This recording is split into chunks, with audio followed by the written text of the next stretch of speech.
महिला की हुई ससुराल में संदिग्ध मौत, लड़की के परिवार ने लगाया लड़के पर हत्या का आरोप। लड़की के परिवार ने लड़के की गिरफ्तारी की मांग।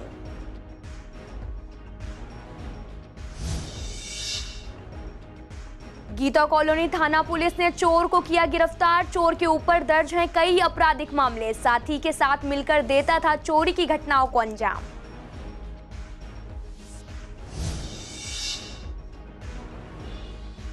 एक 1,86,000 से ज्यादा लोगों ने किया टैक्स को जमा। मेयर का कहना, टैक्स न जमा करने वालों को भेजा गया नोटिस। अभी तक 92 करोड़ की राशि पहुंची टैक्स के रूप में।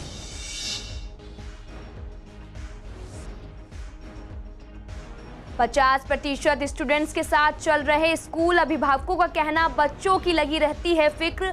स्कूल प्रशासन से उम्मीद जल्द ही चलाएं स्कूल बस।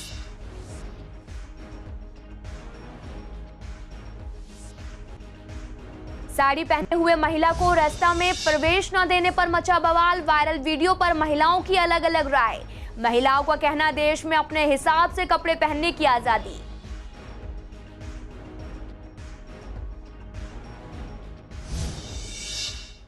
नमस्कार, मैं आपके साथ अंकिता पाल। आप सभी का पूर्वी दिल्ली खास में एक बार फिर से स्वागत है। रुक करते हैं खबरों की तरफ।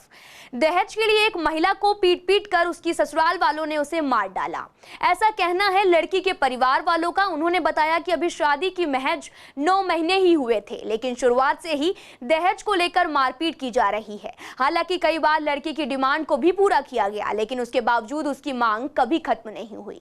लड़की के भाई का कहना है कि 21 की रात को ही लड़के ने उसकी परिवार वालों के साथ मिलकर लड़की को खूब पिटाई की और उसे इतना पीटा कि वो अधमरी हो गई। उसके बाद परिवार उसे जीटीबी अस्पताल ले गया, जहां डॉक्टर्स ने उसे मृत घोषित कर दिया। और अभी लड़का और उसका पूरा परिवार लड़की को छोड़कर मौके से फरार हो गया और लड़की के परिवार ने लड़की को अरेस्ट करने की मांग की है। पहले की शादी के 1 महीने बाद ही उन्होंने ड्रामा शुरू कर दिया था। लालची टाइप के लोग बहुत ज़्यादा तो मारते थे, टॉर्चर करते थे उसे। अभी 3 महीने वो घर रह गई थी अपने, वो जिम्मेदार उसके बाप बन के, उसके बहनों ही उसे लिवा के लाए थे घर से और उसे अपनी जिम्मेदारी पर लेकर आए थे। उसके बाद फिर 15 दिन से फिर टॉर्चर करने लगा था। वो उसे मार छेद करते थे, उसके साथ में बहुत ज़्यादा डिमांड करते थे। हर बार नई डिमांड करते थे, हर बार कहीं लेकर वो लेकर।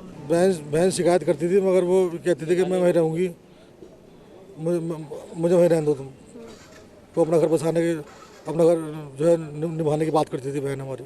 परसों की बात है, तो दोपहर को हमारी बहन के यहाँ आया था, मुस्ताबाद में बड़ी बहन के यहाँ।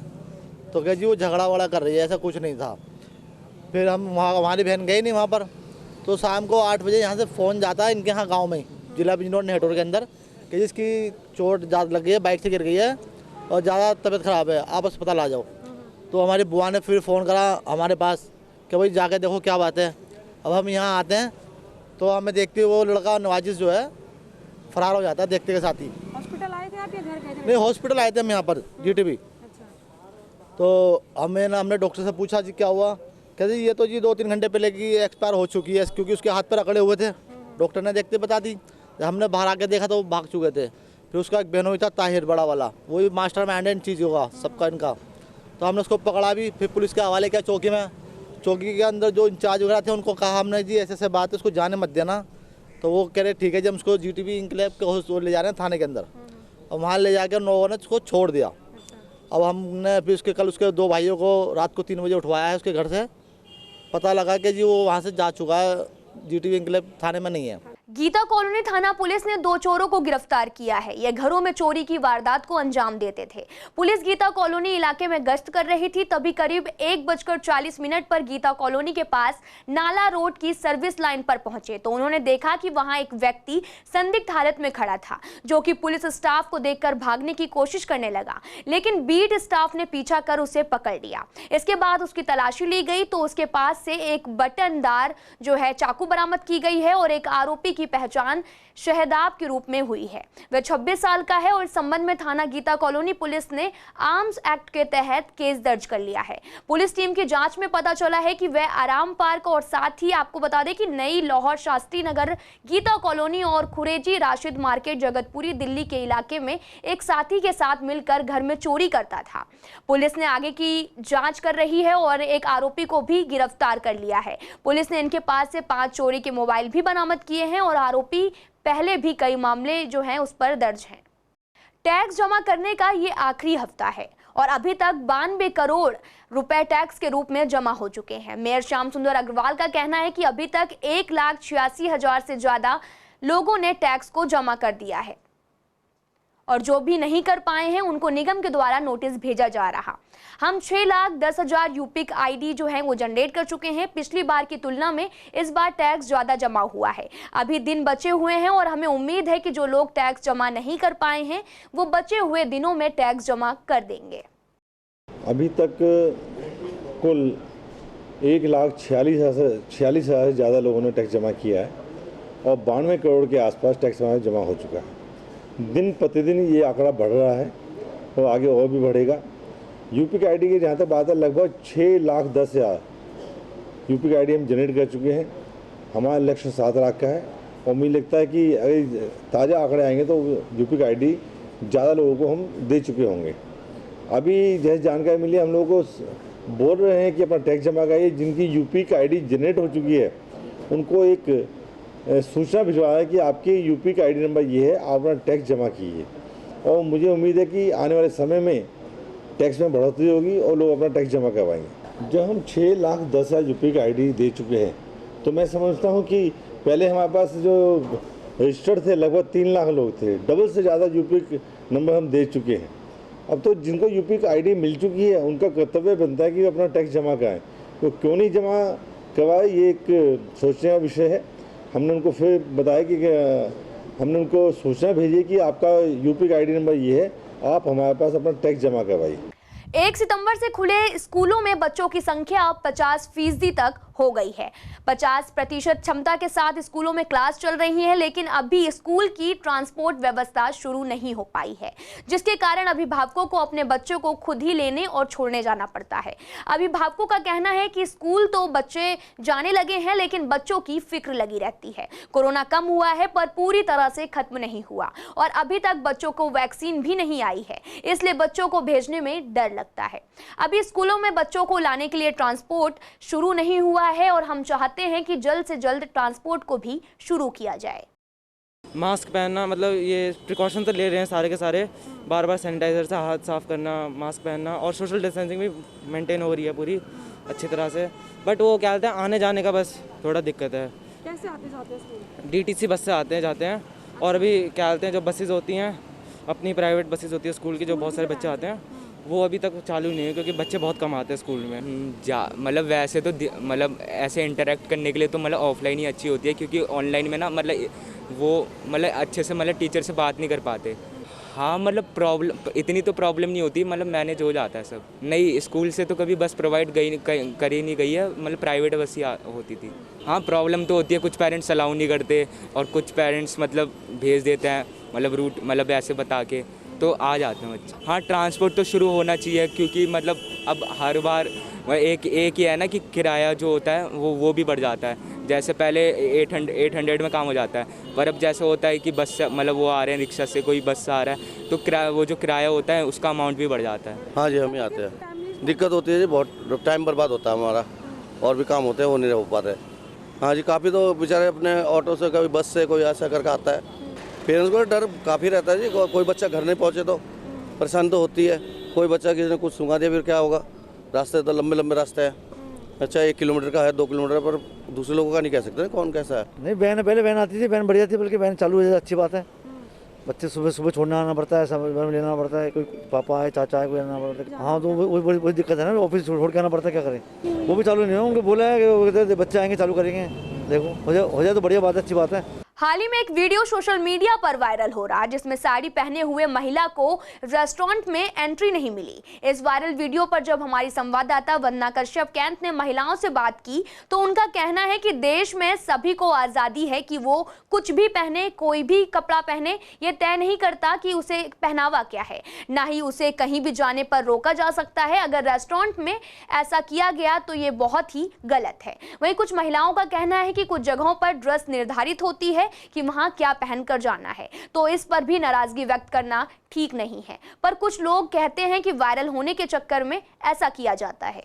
ये कहाँ से लीगल है या अलाउड है, आप ये बताइए। हम एक डेमोक्रेटिक कंट्री में रहते हैं जहाँ सबको फ्रीडम है सोचने का, अपने मर्जी से पहनने का, खाने का। तो आज आप चाहे शॉर्ट्स में जाओ या साड़ी में जाओ, हर किसी को हर जगह एंट्री होनी चाहिए। और अगर ऐसे ड्रेस कोड आने लगे तो शायद ये होटल ही बैन हो जानी चाहिए। ऐसी होटल्स चलनी ही नहीं चाहिए कि जहाँ इंसान अपने मर्जी का पहन कर भी नहीं जा सके। हर जगह, बल्कि फैमिली आजकल हर जगह जाना चाहती है, साथ रह के हर पब्लिक प्लेस में जाती है, किसी भी तरह। आजकल फैमिली पब में तक जाती है। दैट डज नॉट मीन कि आप कपड़ों के हिसाब से किसी को डिस्क्रिमिनेट करिए। तो ये अलाउ नहीं होना चाहिए। सबको इक्वालिटी दीजिए ताकि हर कोई अपने मर्जी से पहन के हर जगह जा सके। इस इंसिडेंट को बहुत ही गलत माना जाता है क्योंकि ये बिल्कुल भी सही नहीं है। आजकल के टाइम में सबसे ज़्यादा ही इनमें साड़ी है और ये अपनी अपनी पसंद है कि हम क्या वेयर करके कहाँ जाते हैं। ज़रूरी नहीं हर इंसान वेस्टर्न पहने और जो वेस्टर्न पहने वो साड़ी पहने। ये अपना अपना लुक है। ये जिस भी कैफ़े में हुआ है बहुत गलत हुआ है, ये बिल्कुल भी नहीं होना चाहिए। ये सिर्फ महिला को वायरल होना था तो एक नॉर्मल वायरल के लिए कि वो साड़ी पहन के उसे एंट्री नहीं मिली है।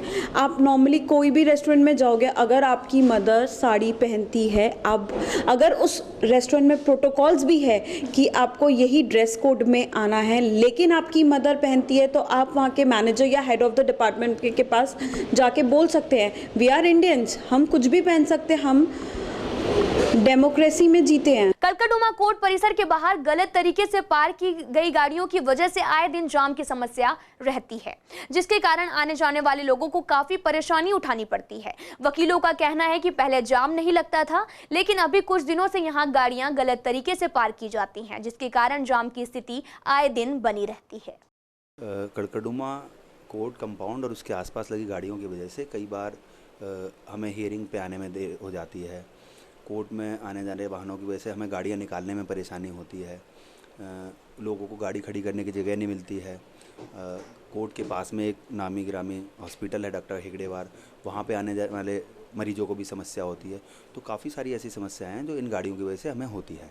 ये गाड़ियाँ मुख्यतः एडवोकेट्स की और लिटिगेंट्स जो यहाँ कोर्ट में अपनी तारीखों पर आते हैं, और जो कुछ ऐसे लोग जो कि वकीलों से सलाह लेने या उनसे मिलने आते हैं, तो उन सभी लोगों की गाड़ी यहाँ पर पार्क होती है। यहाँ पर प्रॉपर ट्रैफिक पुलिस की व्यवस्था नहीं है जो कि लोगों को गाइड करें कि कहाँ गाड़ी लगाएं। जो लोकल पुलिस की जो व्यवस्था की गई है वो भी सिर्फ गेट पर है। गेट के अंदर वो क्या करते हैं, लोगों को कभी ना रोकते हैं ना वो गाइड करते हैं। हाँ, यहाँ पर मींस कोर्ट के सामने पार्किंग होने से मतलब इतना ट्रैफिक जाम होता है, लोग रोड क्रॉस भी नहीं कर पाते हैं। हाँ, बहुत से हादसे हो जाते हैं जिनकी वजह से फैमिली सफ़र करती हैं, और इस पर हमें लगता है कुछ एक्शन लेना चाहिए और हमें एक पार्किंग बनानी चाहिए जिससे कि लोगों के लिए सेफ्टी बनी रहे और लोग अपना आवागमन अच्छे से कर सकें। वो तो होना चाहिए, बिल्कुल होना चाहिए, क्योंकि आप देखिए यहाँ पर कितने सारी कार ऐसे ही खड़ी हुई है, तो उस चीज़ का निवारण करना चाहिए। बिल्कुल उसके लिए पार्किंग बननी चाहिए जिससे ये जो बाहर अवैध तरीके से खड़ी कर रखी हैं ये अंदर पार्किंग में जाएं।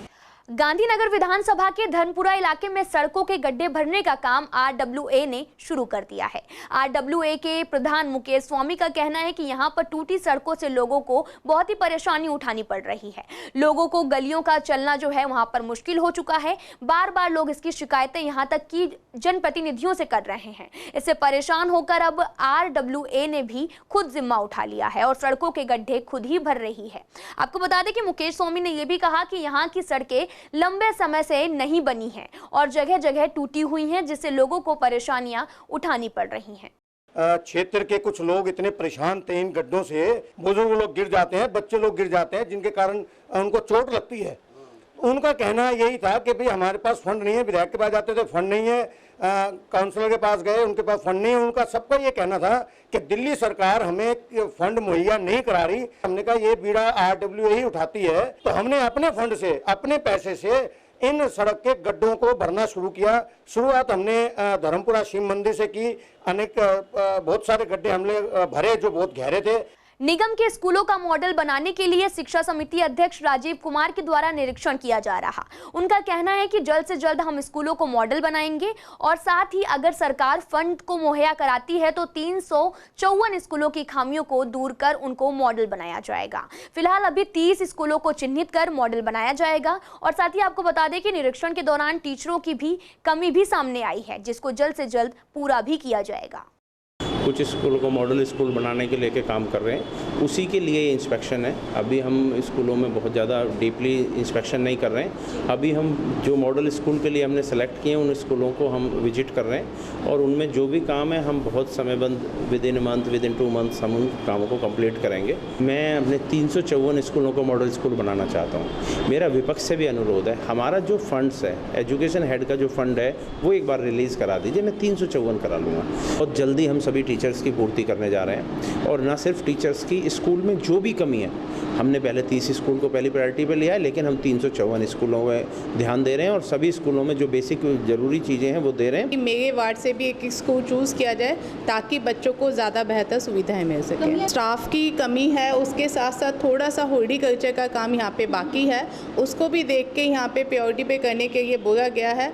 और इस तरह से देखा जाए तो जो आश्वासन है कि उन्होंने बताया है कि 1-2 महीने में यहाँ पे टीचर्स की भी कमी पूरी हो जाएगी और निश्चित रूप से जो छोटा मोटा काम है वो भी ख़त्म हो जाएगा।